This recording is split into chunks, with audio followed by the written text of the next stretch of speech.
Yo, have you heard of LinkedIn Learning? If you haven't, LinkedIn Learning is an American massive open online course provider. It provides video courses taught by industry experts in a variety of subjects. Now, why am I sharing this? I'm sharing this because Living Corporate is in partnership with LinkedIn Learning to provide diversity, equity, and inclusion courses. Listen, if you're trying to be a better ally, you want to understand better diversity, equity, inclusion strategies, or you just want to learn how to be a better leader, you got to check out the courses on LinkedIn Learning. So check it out. You can do it one of two ways. You can click the link in the show notes, or you go to LinkedIn Learning and you search Living Corporate. Again, link in the show notes, or go to LinkedIn Learning and search Living Corporate. I'll see you over there.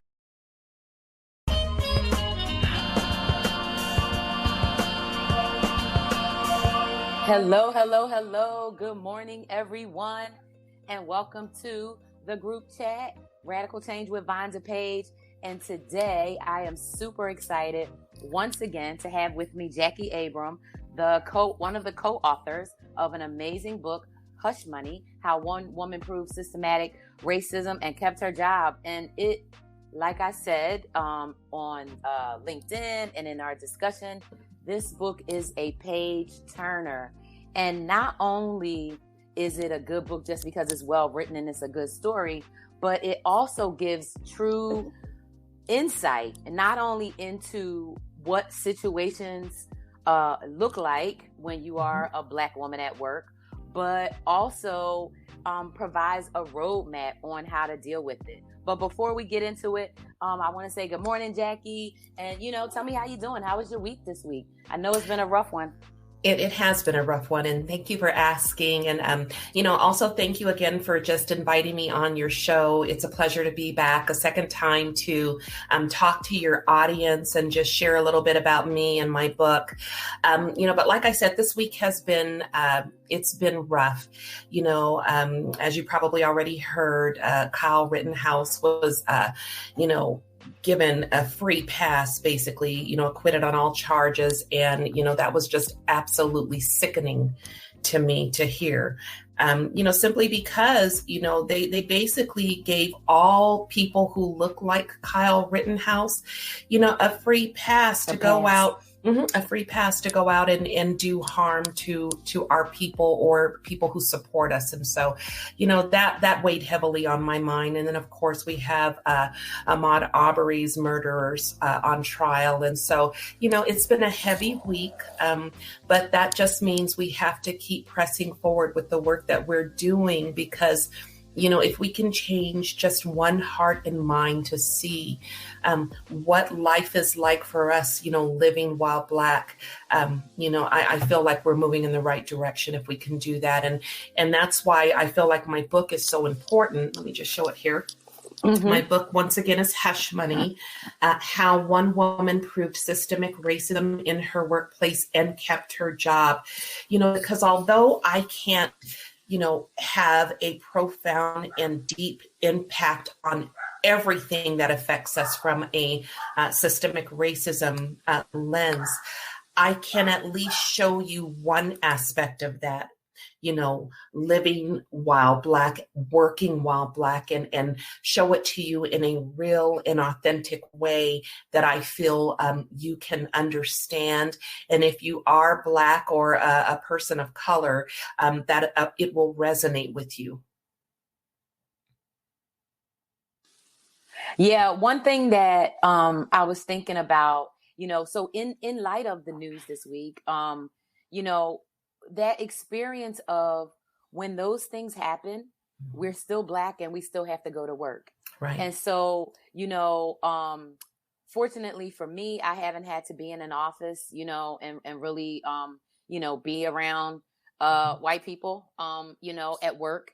Right. And during these times, it makes it especially challenging, because I think there is a sense that we are supposed to endure these things, hear the news, and just like keep it moving, business as usual. But that is not possible. I forgot the name of that specific trauma that when you see, someone that looks like you, get harmed in some way or whatever, how it affects you, almost as if it was you, right? Or like a brother or a sister, especially when you look at any face, especially, when it's in our community, and that could be your cousin, your uncle, your father, your daughter, your son. And so to be in a corporate space and, where that experience is not valued,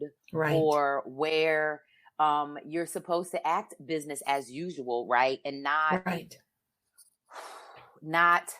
metabolize and absorb and experience the emotions that come with trauma, because it is trauma. And people who were traumatized by the act of what happened, and then to see what happened yesterday, but really we're not surprised. Black community is not surprised that anybody would ever get off, period. It wouldn't matter, right? And I think from Rodney King days forward, there is no Black person that would ever be surprised about any verdict, regardless of the egregious nature of the way, a murder occurred, who did it, or how many people saw it, whether the person's back was turned. There was a meme on LinkedIn yesterday where they showed two police officers and they showed, a person walking away, right? Of course, getting shot in the back. And then, here's old Jacob just chilling, right? With no accountability. And we have to make it normal to talk about it, from the standpoint of what we need to talk about, right? And as Black people, right, it hurts every time, even though we're never surprised or shocked by any verdict or whatever happens. It just, to your point, goes to amplify, it goes to just to make it more critical. It's more critical that we keep having these conversations. So, when we were talking last week, about the book, and we were talking about Ebony's experience. And one of the things that I found so interesting, and I was talking to friends about this at dinner, is that it's not always your direct manager or somebody on your team, right, that has the potential to sabotage and influence your career negatively. So for those people who haven't, didn't hear our discussion last week, bring us, back, give a little summary of the book, and then let's just pick it up from there, because I think it's important, right, to think about where these conflicts come from within the workplace, so that people can understand where to look out from, right, and who to look out for, and how to think about themselves. So give us the overview, and then we just get into it and talk about that main character. All right. Sounds good. So, you said a lot, and there's a lot to unpack there. So what I want to do first is just kind of talk a little bit about the conversation we were having about, Kyle Rittenhouse being acquitted, the vigilantism, the murders that continue to occur, the free pass and the green light. So you talked about how in the workplace, we as Black people, are feeling some kind of way right now. We are sick. We are disturbed. We are horrified. We are mortified. But for those of us who are still in corporate America, when you show up to work, even with all this going on, including the Ahmaud Arbery trial of his murderers, you can't express any of that. You can't talk about any of that. You have to put on that fake mask, with the fake smile, and go into work and pretend like nothing is going on in the world. And so, that's something that you internalize, and as a type of trauma, it eats at you. Okay. But let me just take that situation and put it into the workplace vein for a minute, okay? In my career, okay, we talked a lot about my career and my experiences last week. And so everyone knows that I, as of right now, am not in corporate America.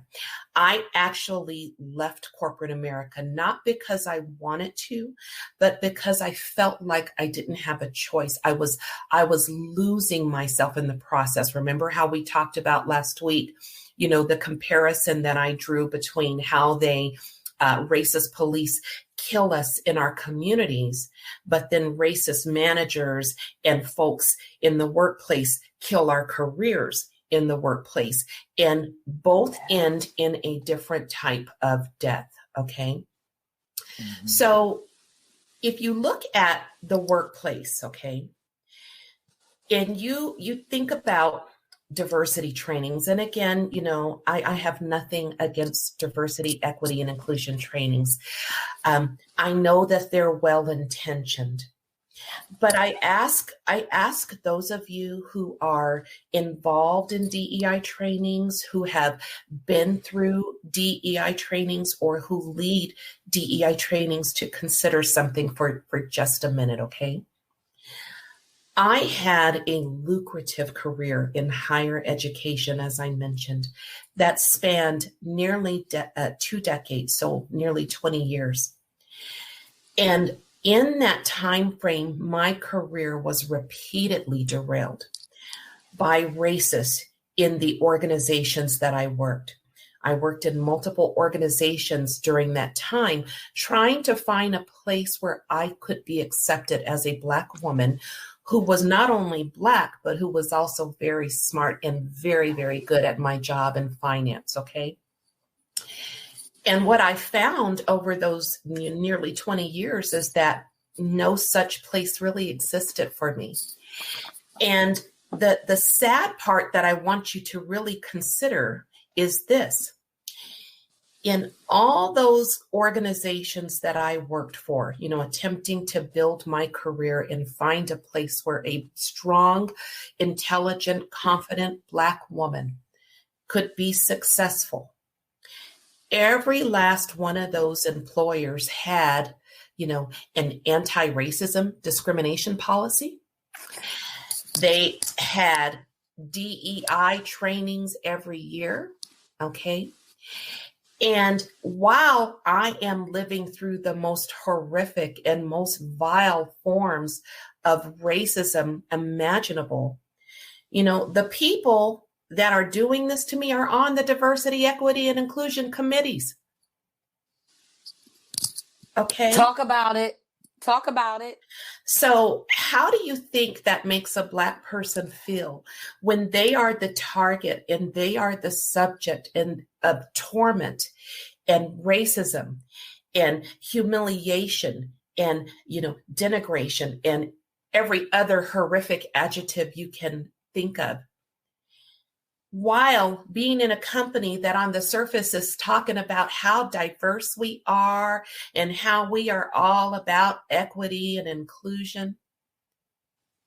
And you who are suffering as your career is being derailed and that rope that you have is being unraveled and that ladder that you're on is being pulled from under you, you can't talk about it because the same people that are leading these diversity, equity, and inclusion initiatives are the same ones who are either targeting you, derailing your career because you're Black,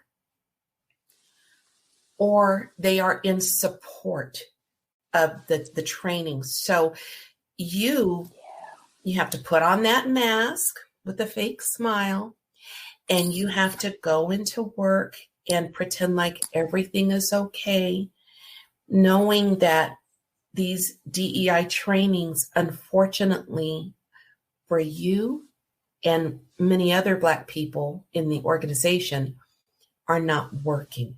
Does that make sense?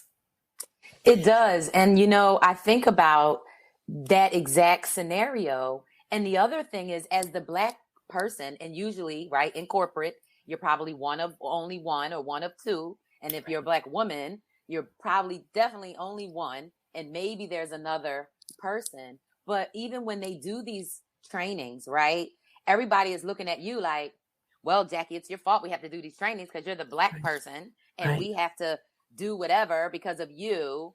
And when you said about it, the target of, the targeting treatment or the setup, coming right out of those people that are responsible for diversity, equity, inclusion, I have seen it.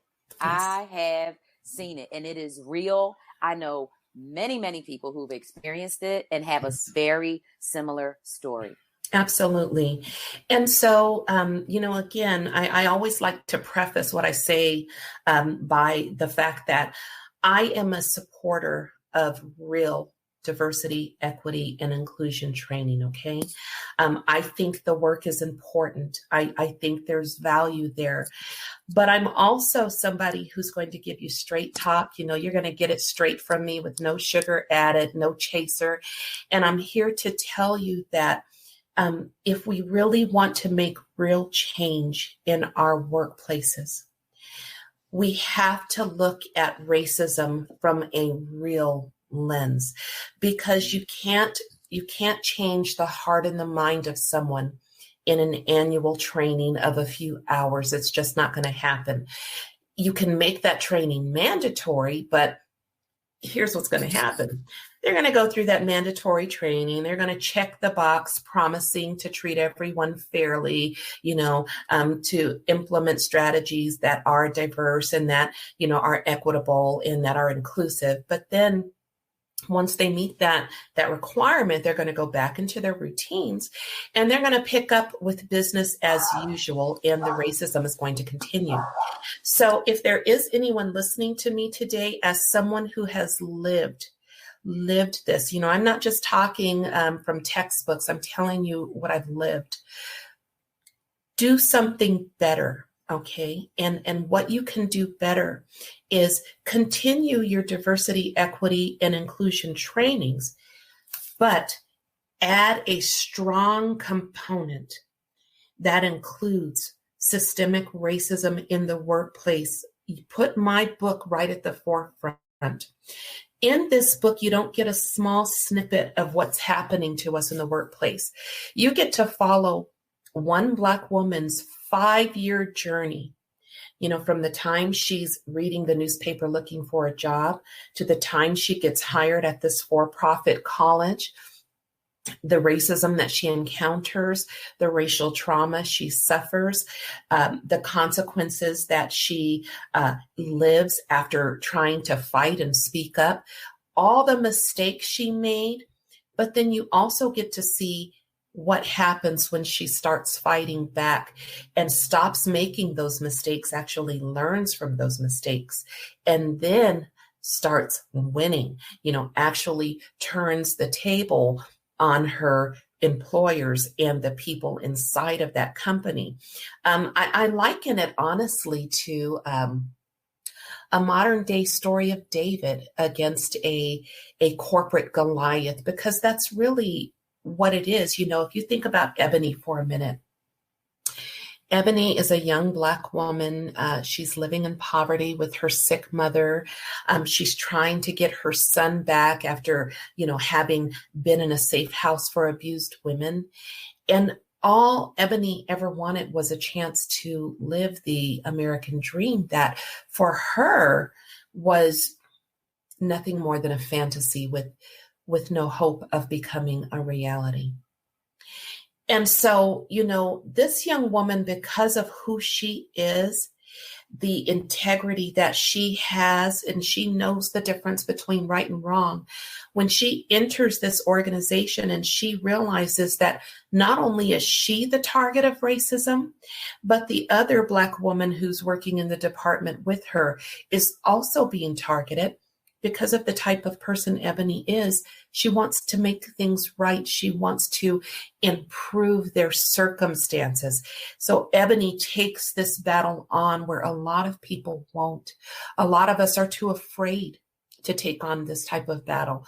We would prefer to suffer in silence because we need our jobs and we don't want to make any waves. And so we suffer in silence, letting it affect our health, our mental, our physical, our emotional health.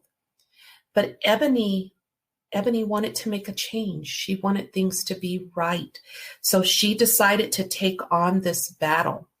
And if you look at it from a spiritual, a Christian lens,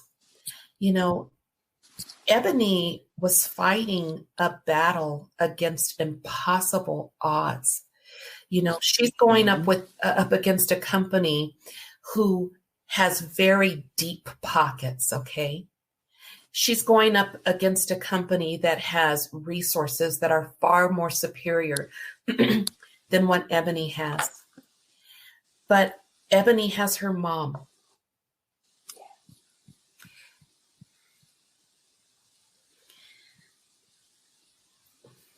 And through her mom, she developed faith. And through that faith, Ebony took on this battle. And even though the resources she had were far more inferior than those of her employer, she kicked their ass, okay? She kicked their ass. I'm going to just say it like that. She did. Okay. So what I want to do today is talk a little bit about covert racism, because that is what we are up against in the workplace today. We're not dealing with the racism from decades ago where, everything was out in the open. And like I said, you could point at it, easily spot it, and say, that is racism. That's not what our people are dealing with today. The racism that I experienced in my career, the racism that my daughters experienced, he just wants to listen in. He's learning about covert racism. But the racism that I experienced, the racism that my daughters experienced, the racism that so many of us experience in the workplace today is not that overt type that you can easily spot. It's covert. And so a lot of people may not really understand what covert racism actually looks and feels like in the live environment. So I want to do a little bit of reading from my book, but I want to just take you back to what we talked about last week. Last week, we read an excerpt from Hush Money that talked about one of Ebony's very first racist tormentors, a man by the name of Malcolm. And Malcolm was absolutely horrific, absolutely horrific. Ebony tried to deal with the racism that he was spewing by filing an anonymous complaint. And she found out that that was absolutely the wrong thing to do, because not only did things not improve after she made this anonymous discrimination complaint to the corporate company, but things actually got worse because he retaliated against her, and the consequences of her making this anonymous complaint were severe. So that's where I kind of want to pick up today, and I want to tell you a little bit more about that situation. So, things were very bad for Ebony, as we read last week. Her job became a living nightmare from which she could not awake. And she suffered an enormous amount of racial trauma, considering both suicide and homicide as she tried to navigate what was happening to her. But here's the interesting thing, and this is the part that we didn't get to last week. Despite Malcolm's best efforts to derail Ebony's career, she was actually successful. She was good at her job, and she was unexpectedly promoted, and moved to a different campus, the Temple campus in Temple, Texas, where she could now be free of this racist tormentor, Malcolm, who's still at the Austin campus. And this was exciting for Ebony for many reasons. Number one, This was the first time Ebony had ever been put in a management position. She was a director. She was promoted to a director, which, if you were to look at the organizational hierarchy, was a position higher than her racist tormentor, Malcolm, who was an associate director. And she was also moved away from him. So now she's got a fresh start, right? She's at a new campus. She's got this new director position. She's never been a manager, but now she's got a staff, and she's so excited about all of these opportunities. And because she's smart, she knows that with the right training, she will be successful in this career, okay? So this is where you start to see some of the covert racism rearing its ugly head. So what I'd like to do, Vonda, is I'm just going to open to page 23. And I want to talk a little bit about this new promotion that she got where she was made a director, okay? All right, here we go. So let me just see here. So the guy who promoted Ebony, who was responsible for her getting a promotion, was a man in a higher position by the name of Kyle. He was a national director. And he recommended Ebony for this promotion. And so with his recommendation and HR support, she was promoted. Okay. So we'll pick it up right there. So Kyle says to Ebony, I know you don't have management experience, young lady, but don't fret none, because I'm sending someone to train you. I won't fret none, at least not until I figure out what fret none is. Kyle laughed in amusement at my response, then said he arranged for Malcolm, my racist tormentor at the Austin campus, to provide me with the management training I needed instead of doing it himself. Disturbing, right? The next day, Malcolm arrived at the Temple campus and immediately started talking shit. Come back to Austin, Ebony, he said with a laugh as he adjusted his ponytail. We both know you don't have what it takes to run this office. When Malcolm was my boss, I was forced to bite my tongue so often I started tasting blood. But now I was in a position higher than his and wanted to finally give him a dose of his own medicine. I do have what it takes, I said with a cheerful smile. After all, I'm a director now, and you're just an associate director, right? I really should have followed Mom's advice about not fighting evil with evil and taken the high road. Because although it felt great to get under Malcolm's skin, there was an unexpected consequence. Okay, darky, Ebony, he said, making a Freudian slip as his face turned beet red. I'll give you 1 day of training. That's it, 1 day. Then you're on your own. Then over the next 6 hours, Malcolm rushed me through his so-called training so fast it made my head spin. And at the end of the day when he left, I was glad he took his toxic energy with him. The next day, I proudly updated the title on my email signature line to Director of Student Finance, and then requested $500,000 in past due federal funds, one of the primary functions Malcolm trained me to do. It was my understanding that the funds I requested would be deposited into the Temple bank account within 2 days.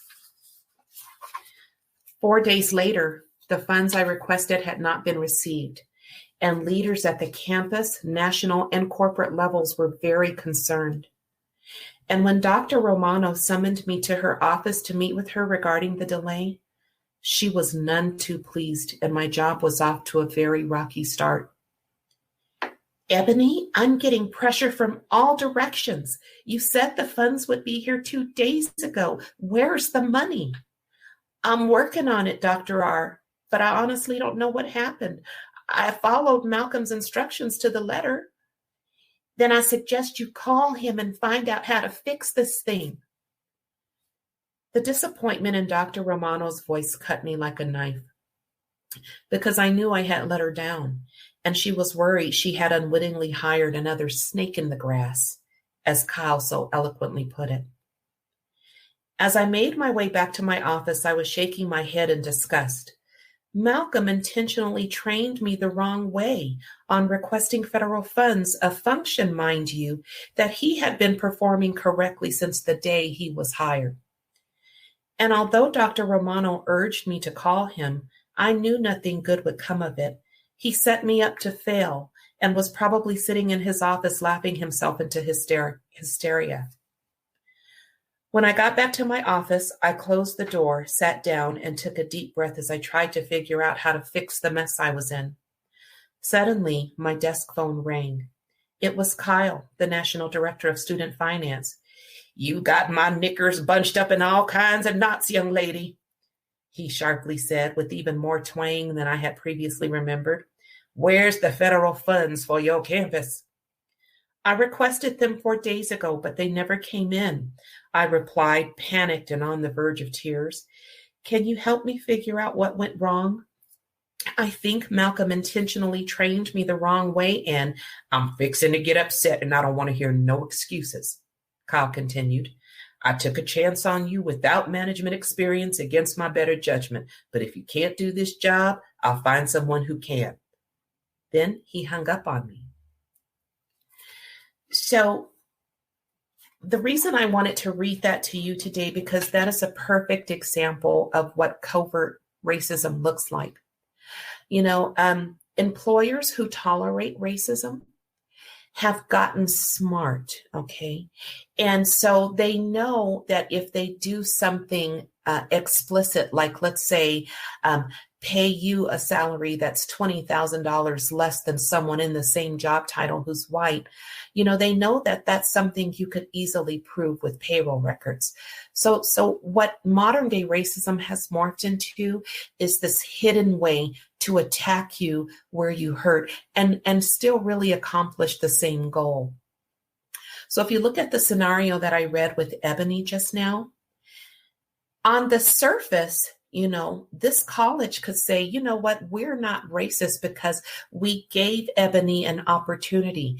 We paid her a good salary and we promoted her to this director position, even though she didn't have management experience. So that shows that we are pro-Black. That shows that we are supporting our Black employees. It's not our fault, okay? It's not our fault she couldn't do the job. She wasn't the right fit. We took a chance on her and she wasn't the right fit. So we're going to have to fire her or demote her or reduce her salary because, we gave her a chance and it turned out she wasn't qualified.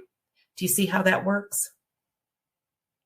So on the surface, if you were to try to battle this, if you're Ebony and you try to prove that you were set up to fail out of the gate, that not only were you not trained properly, but you were intentionally given the wrong information. You were trained the wrong way. How successful are you going to be in proving that? In most cases, you're not going to be. So what happens in these situations, and a lot of us face those type of situations, we end up quitting, or because we've been set up to fail out of the gate, we're still trying to stick it out, but we're making a lot of mistakes because we've been trained that way to make those mistakes. And the manager is documenting all the mistakes that you've made. And then at the end of your probation period is using that documentation of the mistakes that you made that they set you up to make to fire you, saying that you're not the right fit. Now, we've got a good audience here, and I can see some people are posting in the chat. I'm just curious, is there anybody here that's listening that has experienced that type of covert racism that I just described? Because I know I have. And I have. And I'm sure. I mean, I can't really imagine a Black professional, whether you're in education, corp tech, any industry, who has not experienced it even if they didn't recognize it at the time, right? Because I can think about, because one of the things about the book, right? So, how you take us over Ebony's 5-year experience with this industry and this, organization. And if you think about working in different organizations and, at different points in your career, I believe that when people are treated well, paid fairly, and, get some satisfaction right out of their job, people would stay, right? And when the opportunity is there, and when your workplace meets your other needs, right? So your needs for, intellectual stimulation, your needs for maybe collaboration or whatever those things are. And so when this happens, it's like you're always in that, you're just trying to do your job. You're just trying to be great. You're just trying to, and not being able to fight all of those systems and people that are coming after you, because number one, you don't know who necessarily. And one of the things that comes out in the book so well to me is how there's other people in on it. Like, you always have to have co-conspirators to get stuff done. So Ebony couldn't have got this. This didn't just happen because of Malcolm telling her the wrong thing. It's like other pieces to it. So to your point around the system of racism and what you can prove versus what you can't prove, right? Versus covert versus overt. I mean, so Malcolm calling Ebony darky, I mean, that's overt, right? But even if she had reported it, like, he didn't mean it, and why did you, blah, blah. Like, people always rationalize everything. Right. So, when it comes to those experiences, I think it's really important to acknowledge them and acknowledge the harm and acknowledge and continue to talk about it, because this is why these things are able to continue, right? And go along, because the Black woman, Black professional person, Black, brown, Latine person, or whoever is trying to be great, trying to do their job, trying to deal with regular life, and then have all that added trauma and emotional distress day in and day out. And so it is just horrific. And I can't really imagine that there's any Black person that's been in their job or in their field or in the workplace for more than 8 months and hasn't seen it happen. Because you know how it starts off super nice and everybody's loving you and treating you great, but then you show some intelligence, you show some moxie, you show some leadership, you show credibility, you show confidence, forget about it. Exactly. And so, one other person that comes to mind with me is LaToya. So you remember LaToya. Now, if you notice in a lot of organizations where there's not a large percentage of Black people, okay? When we see someone else that looks like us, we flock to them, don't we? Yes, we do. And they're behind people down the hallway. Yes. Because I see they look Black from the back, and I'm like, Exactly.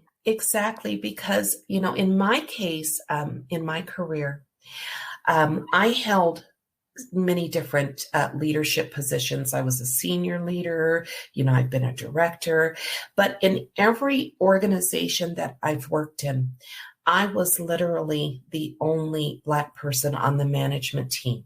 Okay. Everyone else was white.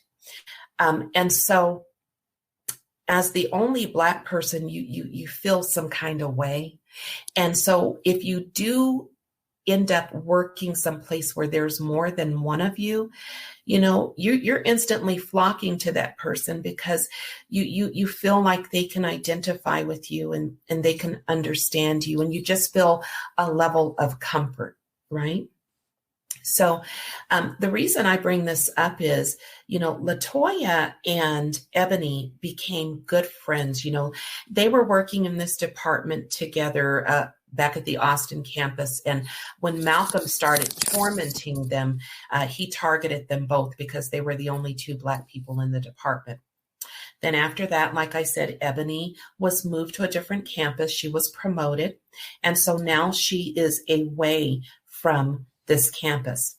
Now, when she gets promoted at this new campus, though, for a while, she's the only Black person on the management team. Okay. But then they hire another woman by the name of Christine.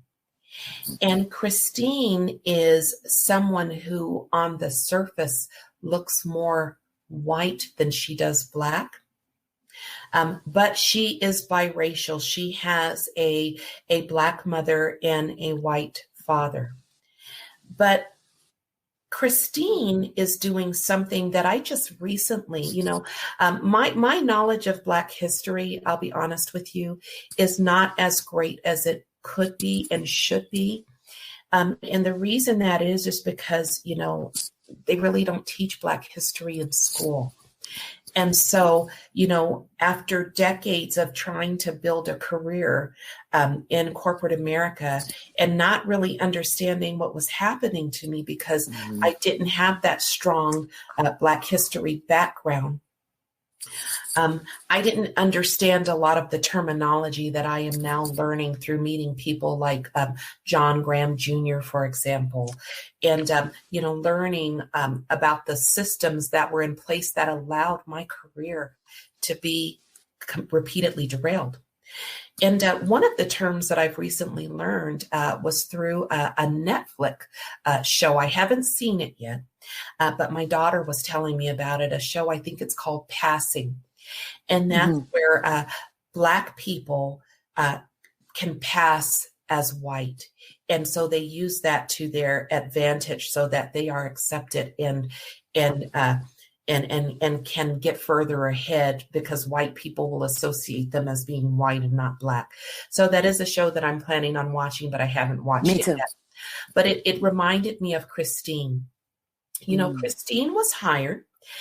Christine had blue eyes. Like I said, her mom was Black, her dad was white, but she had blue eyes and very light skin. In fact, the people around her just thought her skin was tan. And she had, all of the features that are synonymous with being white. But when she was alone with Ebony and she could, take off that facade, she was Black. And Ebony appreciated having another Black manager on the leadership team, even if nobody else knew it. Okay. Ebony knew it, and it gave her a certain level of comfort because, again, in her environment, there weren't very many people that looked like her. So she was happy to have Christine in her corner. And Christine was happy that nobody knew that she was actually Black.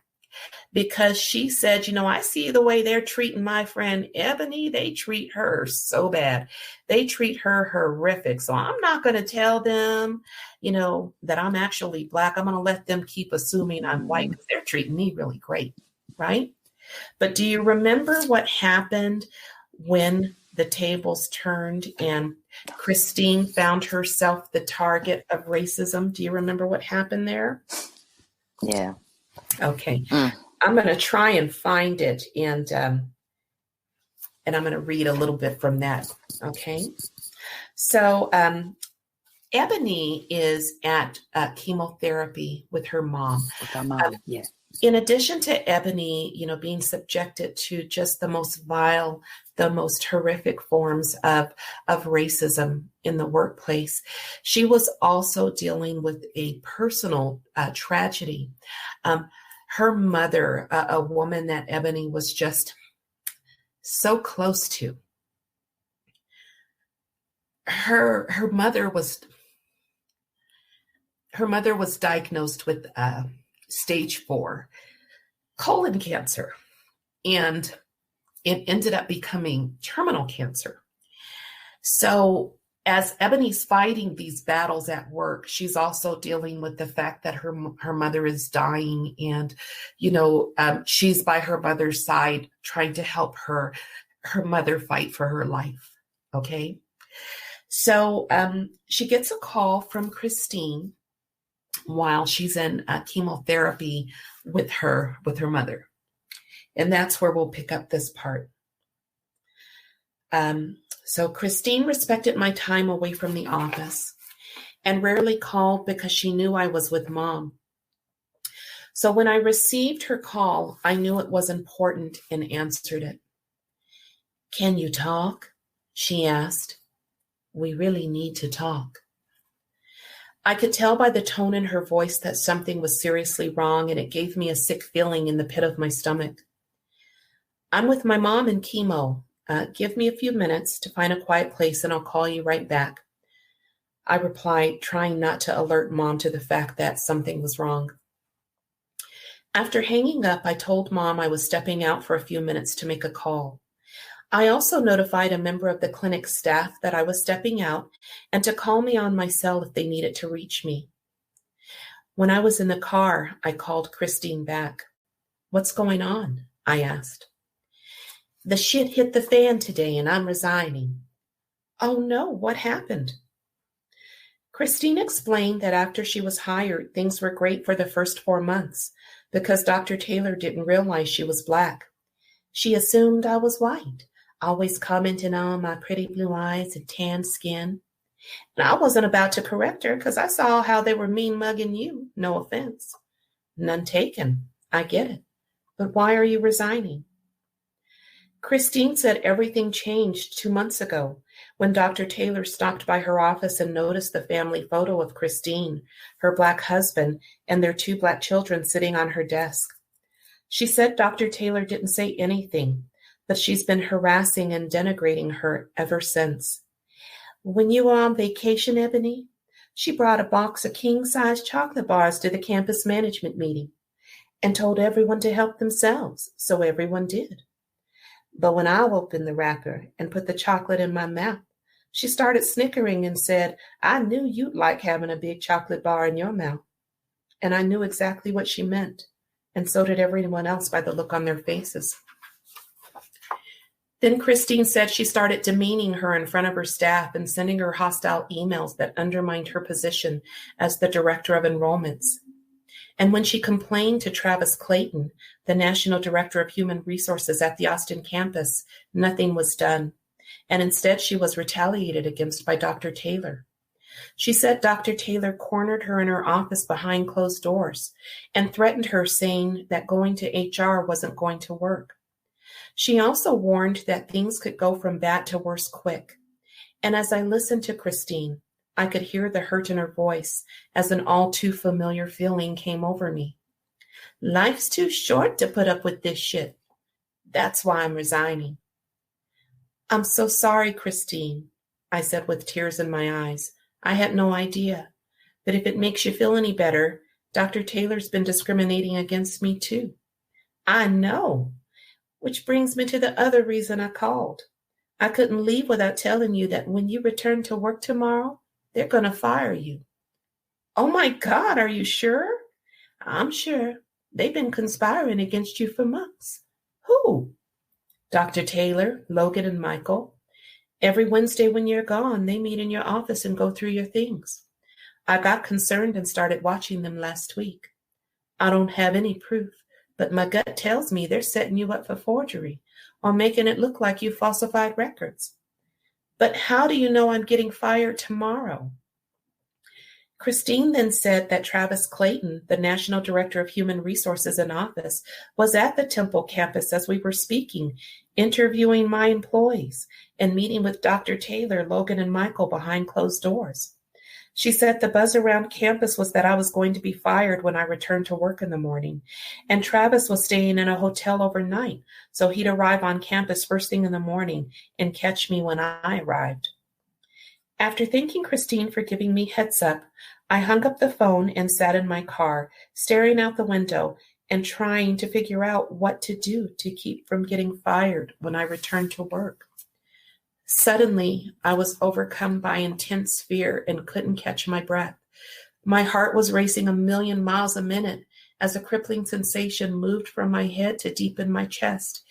God, please help me, I cried out before swinging the car door open and vomiting on the ground below. Mom was still in chemotherapy, but I was in my car on the verge of some kind of mental or nervous breakdown. So, there's a lot to unpack there. Okay. The first thing I want to talk about is Christine. Now, a lot of people have read my book, and the opinions that I'm getting about Christine vary. I mean, you're either on one side of the spectrum or the other. Some people are angry with Christine. They said that she was passing. They said that she was not the least bit concerned with what was happening to Ebony, the way she was being targeted, tormented, harassed, until racism showed up on her doorstep and she became a target. That's what some people say. But then I've also heard from other people, especially biracial people, who said, they understand the pressure that Christine was under trying to exist in a world where she is both white and Black. And they felt compassion for her. So I was curious to know, Vonda, when you look at Christine and her actions, what thoughts come to your mind? So, first of all, I think because I've been in corporate and been, in predominantly white spaces for about 35, 36 years, I understood what she was doing, because she still has to take care of her family. And when there's something about being Black at work where, regardless of the amount of melanin you have, your time is coming when you're going to definitely be targeted, right? Because even when you think about, allies being targeted for standing up and sticking up for Black people. So for me, and I had almost, and for me, her character, I didn't forget about it, but to me, I wasn't mad. I wasn't mad at her, and I understood. But she was looking out because she was paying attention the whole time, because that's what we do, right? Because we're always observant. And she knew that because of how horribly Ebony was getting treated, that if she knew that they was going to find out she was Black at some point, because she had her picture of her family there. Now, if she didn't want so to me, that's why I wasn't mad at her, because she had her picture of her family there. So at any point, they knew they could have found out she was Black. And when it got to that point where it was her turn to be targeted, her turn was going to come eventually. And so, that whole chocolate bar thing, I remember I was horrified, but as soon as the woman brought the chocolate, I was like, oh, there's going to be a thing there, because the culture of racism and the systems and all the processes and everything in the organization, it allows racism to exist. And so it's just a matter of how this is going to play itself out, right? And so I wasn't mad at Christine at all. And she did look out for Ebony, right? Because she was paying attention and watching. And she allowed, she demonstrated to Ebony, look, no matter what, I'm still Black. And I still get it, and I still know how it goes. But there is, a big controversy between freedom and security, right? And John and I are going to talk about that in a couple of episodes, next month. But that's what we're looking at, right? Because whether we're talking about advocating for ourselves, or people that look like us, or people that don't look like us, that is always going to be a concern. It's always going to be a concern. Absolutely. And I can tell you, everyone knows that my book, Hush Money, is inspired by true events. This is one woman's journey, okay? And I can tell you that the woman who inspired this story, that this story was inspired by, she was very grateful to her friend Christine.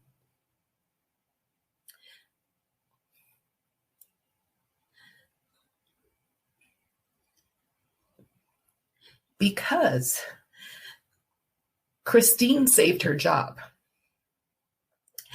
And, you know,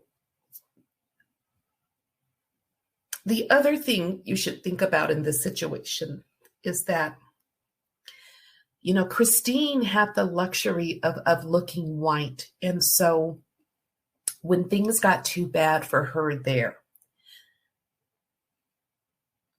she could easily quit that job and go get another one because of how she looked. Okay. The chances of her getting another high-paying job in her industry with the way she looked was great. But for Ebony, it wasn't so. You have to remember, Ebony was a new manager. She had never been a director before. So she was trying to make a name for herself as a director, trying to be successful in this career. But because she was also Black and dark-skinned, you know, it wasn't a job that she could just easily walk away from. And not only just because of the fact that she probably didn't have enough tenure and experience under her belt to walk into another job that paid her the salary that she was making. But you also have to remember, you know, Ebony's balancing multiple things, including her mother who's dying of cancer. And so, you know, being without an income and not having a livelihood at that particular moment was not an option for her. So she didn't have that choice. But Ebony was absolutely determined that she was not going to lose her job, right? So when Christine gave her the heads up, you know, fortunately, you know, Ebony was smart enough to see the writing on the wall way back here with how she was being treated at this new campus. And so she was able to put some methods into place to prepare her for the fight of a lifetime that she was going to have in order to keep her job. And so I don't know how much time, looks like we're out of time, but I was going to tell you, you know, Ebony, we can go for a little bit. Go a little bit longer. So, you know, I just don't want to leave your audience hanging on, you know, on a sad note, because I do want to tell you that there's a reason my book is called Hush Money: How One Woman Proved Systemic Racism in Her Workplace and Kept Her Job. So let me just tell you a little bit about what she did. So, like I told you, Ebony made a lot of mistakes in the very beginning, but then she learned from those mistakes. So when she started countering racism here, I mean, the most severe and the most horrific that she had experienced up to this point, even though it was extremely painful for her, she was actually prepared. And the way that she was prepared is that she saw the writing on the wall with this new chancellor that she's got. And Ebony decided to create weapons that she could use to defend herself and protect her career. And, you know, a lot of times what happens when we find ourselves in situations like this is we become reactive, and then we're trying to scramble over here once they've already started attacking us, and we start trying to scramble over here to put together evidence. That's the wrong way to do it, because a lot of times things disappear. Your accesses get restricted, you lose things. And so being reactive is never the right way to fight racism in the workplace. Ebony knew that, and so she decided to become proactive. And she said, I'm going to go into this new job hoping for the best, but planning for the worst. And so she created those weapons that she could use to defend herself. One of the biggest weapons that she used was taking on the motto and the mindset. The E in email stands for evidence.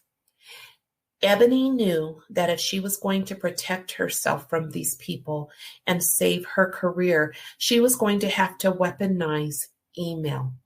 And so she weaponized email very successfully. But there are a million other things that she did, and the book vividly lays it out from beginning to end, how she created those weapons, how she used those weapons, and how she was able to pull it all together and write the most incredible, most beautifully written, ironclad racial discrimination complaint that she decided she would send not to the HR people who, had continued to blow her off year after year, but to the CEO and the board of directors. And so, in between all that, there's so many different things that she did. And so I would encourage you, if you haven't read my book, Hush Money, it's a great read. It's not expensive, but it will be an eye opener for you. Like I was telling you last week, this is a book that I wrote with my daughters after my own career was killed by racists. I actually started selling this book from the trunk of my car about 5 or 6 months or so ago. Because I was too traumatized to go back into corporate America. And I needed a way to express and release the pain that I was feeling. And so I was able to take my pain and my daughter's pain and the pain of so many others and draw from that to tell this one woman's story. I will tell you that it is worth the $14.99 investment on Amazon. A book that I sold from the trunk of my car is now #1 on Goodreads, Listopia for Best Eye-Opening African-American Women's Fiction. It's #1 in Best Books to Improve and Increase Your Social Awareness and Racism. It's on Amazon's bestsellers list, and it is an international award-winning book, which just boggles my mind, blows my mind. It is the recipient of the reader's favorite gold medal for social issues novels. And it really will. Oh, thank you, Maureen. Thank you. Yay. I appreciate you. I appreciate you because I'm fighting racism one book at a time. But I'm doing this also because I cannot go back into corporate America. I can't. And so by reading my book, you are supporting me and you are helping me to continue to try to make a better workplace so that eventually I can feel confident enough to go back in. But right now, I cannot. So I ask you for your support. I'm excited to tell you that God is good because I found out that Forbes is going to be interviewing me next week on Tuesday because they want to amplify my voice in this story. Yay! And so I just want to continue changing minds and opening hearts and eyes. And I thank anyone who invest $14.99 to help me do that. This is not something I'm doing to try to get rich. I don't know if you know anything about Amazon, but for every book I sell, I get $7. Okay. I get $7 from every book. So, I'm not doing this because I'm trying to get rich. I'm doing this to try to help our people and people of color see and feel and smell what we are experiencing, but also learn how to fight it, survive the battle, win the war, and do what Ebony did and keep your job. That I mean, and we can end it on there because, I mean, we can do this. I mean, first of all, I have to say thank you for your time.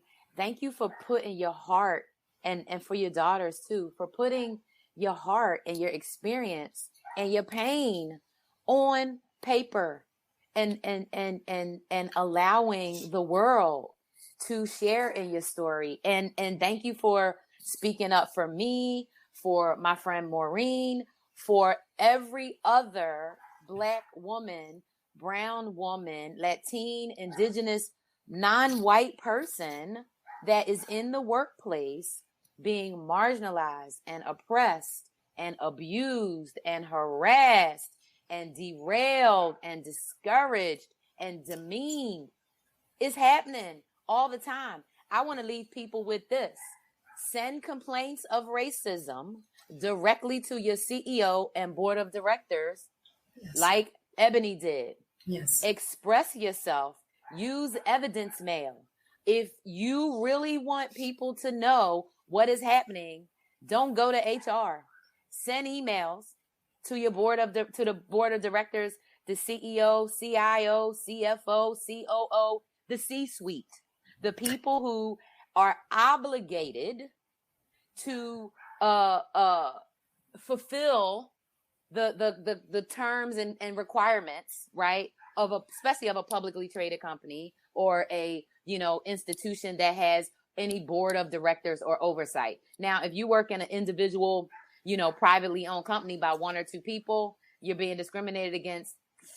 You probably don't have recourse, right? But if you're in a large organization, I would probably say more than 100 people, right? You probably have a good chance of being able to affect something. But well, I mean, and even in those cases, it's super interesting. Yeah. Well, and even in those cases, Vonda, I mean, read my book, because you can put a hedge of protection around you and your job. Even if you are in a small company like that, do what Ebony did. Ebony decided, okay, I'm going to fight this company, but I'm not going to use the EEOC because, from what I've read, they're backlogged. They have a lot on their plate. So instead of going to the federal government, I'm going to go to the state government, and I'm going to file my discrimination complaint with the state. What that does is it stops your employer in their tracks, okay?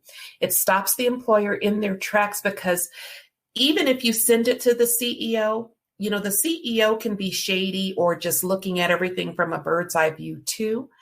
But by getting the state involved, now you've got the government who is considering looking into this. And as a company who wants to protect their character and their reputation, and in a lot of cases may have things to hide, they don't want the government coming in there. So there are steps that you can take to protect yourself. But I strongly encourage you to read the book, because Ebony lays it out vividly, including showing you how to write a perfectly ironclad discrimination complaint that will get the attention that it deserves.